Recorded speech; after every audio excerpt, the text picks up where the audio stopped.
ค่ะวันนี้พบกับช anel ใหม่แม็กช anel ค่ะวันนี้เรายืนอัดโดยใช้เป็นไม่บอก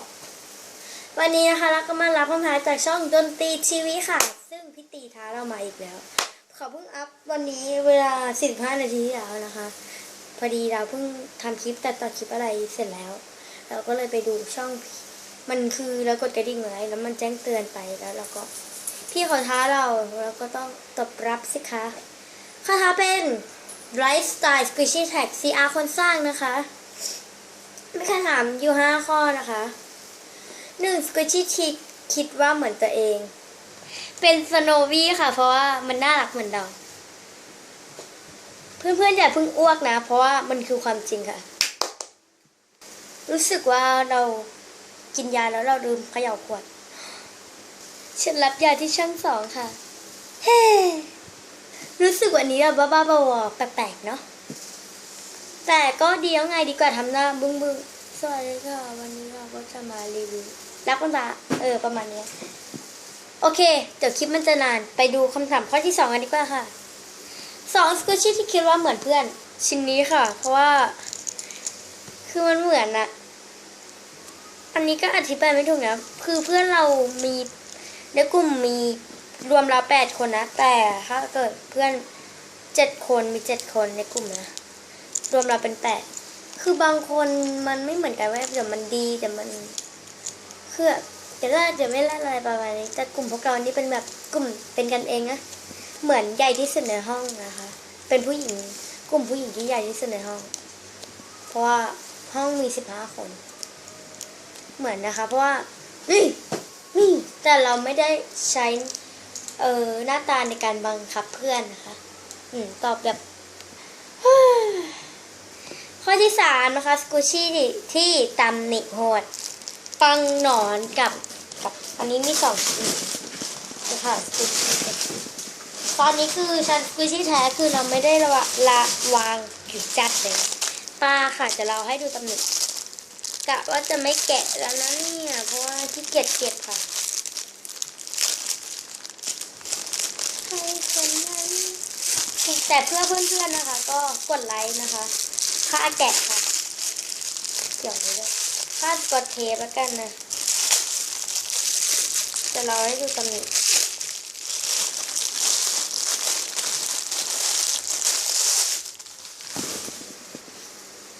นี่ค่ะตำหนิก็นี่โหดที่สุดในคอลเลคชันอันดับที่1ของเรานะคะปังหนอนผู้นี้มารุแลแล้วนะคะนี่นะคะเหมือนเดิมไหม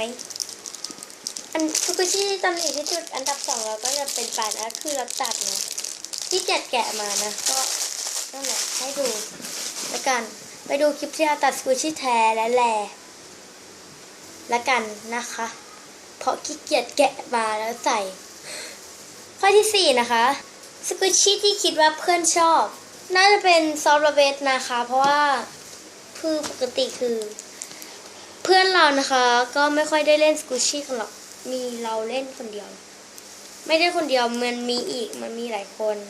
แต่คือในห้องเราอ่ะมีคนเดียวที่ทำคลิปแบบคนติดตามประมาณ900ก็ไม่คิดว่ามันจะถึงนะแล้วเพื่อนเราประมาณ30 40หรือ10หรือ20ก็ฝากไปกดให้เพื่อนเราด้วยนะถ้าเพื่อนเราดูก็มาคอมเมนต์ได้โอเคเลยมีดีเจมิน111ไขหวันทิตาพรมีสุนทรไมคิวชาแนลแล้วก็อะไรชาแนลอีออนอะไรประมาณนี้นะคือก็มีเป็นบางส่วนที่อยากได้บ่นว่าเราอยากบีบซอฟต์เบสอ่ะเอามาให้บีบได้ไหมคือแบบแล้วห่วงมากอะแกคือติดสกอตเทปแบบนี้เลยเว้ยกะว่าจะไม่บีบแต่ก็อยากบีบอยู่นะไม่แกะนะบอกแล้วนะคะคลิปนี้เราอาจจะบ้านิดนึงนะก็ต้องขออภัยนะข้อ5หรือข้อสุดท้ายนะคะสควิชชี่ที่ซื้อมาพร้อมกันหรือใกล้เคียงพวกของแท้นะคะเราก็จะซื้อครั้งหนึ่งก็จะซื้อชิ้นหนึ่งนะคะเพราะว่ามันแพงนะคะ ก็เราเป็นคนที่งกเรื่องตังค์ก็ครั้งหนึ่งซื้อครั้งหนึ่งก็มีนะคะ แต่บางชิ้นเราก็ปล่อยไปแล้ว ซึ่งเป็นคู่กันนะ เป็นอันนี้คู่กับกล้วยดิบสตรอเบอรี่นะคะซึ่งมันไปแล้วนะคะ แล้วก็เป็นของคิบูนะคะไอปังคู่กับไอตัวมัสคอตนั่นน่ะก็ปล่อยไปแล้ว ก็สกูชี่แท้ไม่มีแต่เราเอาเป็นไม่แท้แทนแล้วกัน ซึ่งของแท้เราคือมีเยอะมากมายนะคะก็จะเอาที่ซื้อมาพร้อมกันนะคะนี่ค่ะซื้อมาจากของหวานนี่ของแท้ก็ไม่มีก็มีแต่ปล่อยไปแล้วอะไรประมาณนี้นี่ก็นี่เป็นคู่กันก็จะเป็นไอศครีมนะคะมีเป็นปังเนยสดด้วยนี่นะขี้เกียจหยิบบอกว่าคือขี้เกียจนั่งแล้วก็ยืนเนี่ยเป็นปังเนยสดมันมีครึ่งหนึ่งไอเมฆให้เมฆไปนะคะต่อไปนะคะเป็นเซตที่สองนี่เป็นสีชมพูที่จริงมันมีสีฟ้าด้วยนะแต่คือแบบ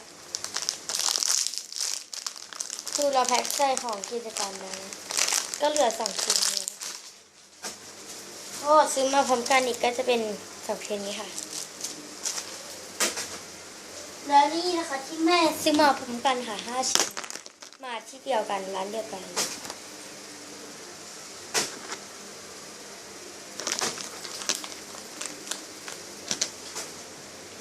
ก็หมดแล้วนะคะเรื่องส่งของกิจกรรมนะคะเราได้แพ็คของให้แล้วนะคะก็ส่งพรุ่งนี้นะคะใหม่จะให้แม่ไปส่งให้นะรางวัลที่1จะส่งแบบ EMS นะคะรางวัลที่ปลอบใจนะคะจะส่งแบบรอทบนะคะส่วนรางวัลที่2นะคะพี่ที่โรงเรียนเราได้นะคะรางวัลที่3ยังไม่มีใครมารายงานตัวนะคะ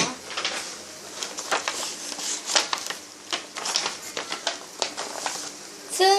เดี๋ยวเรานะคะจะมีวันเสาร์นะคะเวลา2 โมงเจอกันนะคะวันเสาร์เวลา2 โมงเราจะแพร่สดใน YouTube นะคะลองแพร่สดใน YouTube แต่ไม่รู้ว่ามันจะแพร่ได้หรือเปล่าอันนี้ไม่แน่ใจเดี๋ยวเราบอกกันแจกเป็นมาม่าเกาหลีนะคะวันเสาร์เราจะแพร่สดแจกมาม่าเกาหลีให้โอเคไปแล้วค่ะบ๊ายบายถ้าชอบคลิปนี้ฝากกดไลค์กด Subscribe นะคะลืมท้าต่อค่ะขอท้าเป็นช่องSquishy_Theta พิชัยกรค่ะถ้าทำแล้วก็ไม่เป็นไรนะใหม่ก็ไม่ค่อยรู้น้องต้นข้าวแล้วก็ผิงนะคะชมพู่แล้วก็ปาล์มค่ะขี้เกียจพูดชื่อชาแนลแล้วก็ช่องน้องเพลงนะคะเพลงแล้วก็ My Kim Channel ช่องของพี่แพนเค้กนะคะแพนเค้กเลิฟรี่ชาแนลนะคะแล้วก็Return h o r i n นะคะก็ประมาณนี้นะคะก็ไปละค่ะบ๊ายบายอย่าลืมรับคำถามใหม่กันด้วยนะคะสวัสดีค่ะ